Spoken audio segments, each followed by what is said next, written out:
Today we're going to discuss developing your secondary music course.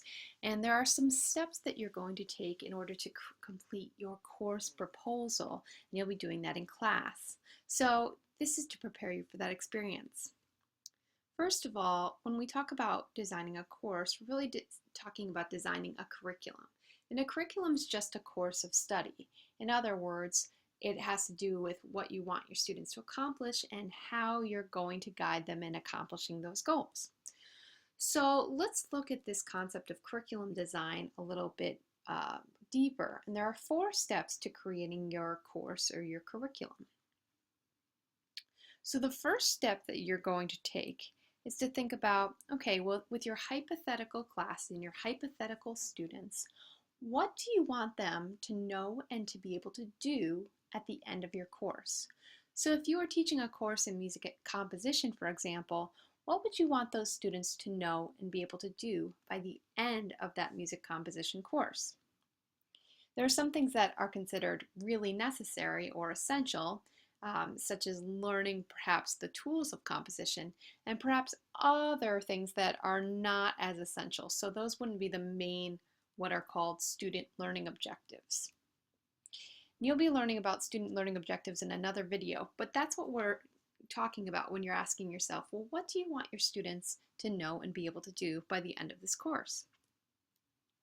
So once you've thought about that, well, step 2 is to think about, well, how will you actually know, and the students know, how will you all know that you've achieved those learning objectives, those goals? It's one thing to set goals for your students, but if we don't do something called assess them, in other words, to check in and see what they've learned, we're not sure if our students are reaching our goals or not.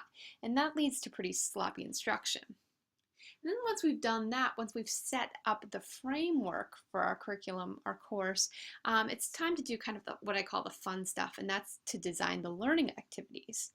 For your course proposal, you'll be breaking down learning activities into what are called units. So you'll be chunking learning activities together into about 4 or 5 units during your course. So you'll start your course with Unit 1, Unit 2, Unit 3, Unit 4, etc. So what learning activities do you want them to achieve, to experience in each unit that will help them reach those overarching student learning objectives or goals that you've set for them? And then step 4 happens during the course, throughout the course, and at the end of the course. And this is actually for mainly the teacher, and it's to think about, okay, well, what worked about this course and what didn't work? And we do that by looking at our student assessments. So if we're checking in and asking students questions or looking at their learning through projects or through tests or through essays or however we choose to assess them, which is another video coming up with more information about assessment, but was that assessment helpful? In other words, were the students achieving what we were hoping they were achieving, or were they not? And based on that, we're going to revise our course a little bit for next time to make it even better. So those are the 4 steps you're going to take when you're designing your curriculum for your course. Okay? So when you're creating your course proposal with those steps in mind, you're going to be thinking about these questions. First ones are general questions. What's the school context of your hypothetical fictitious school? What are the students' backgrounds? Are they from a lot of money? Are they from not a lot of money?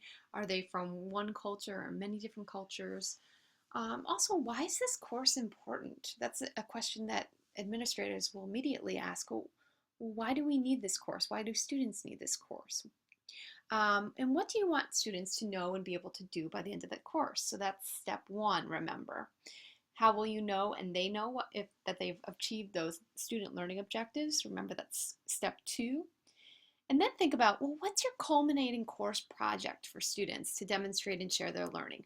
What's the ending celebration for this course that students can show that they've really achieved those student learning objectives that you've set out?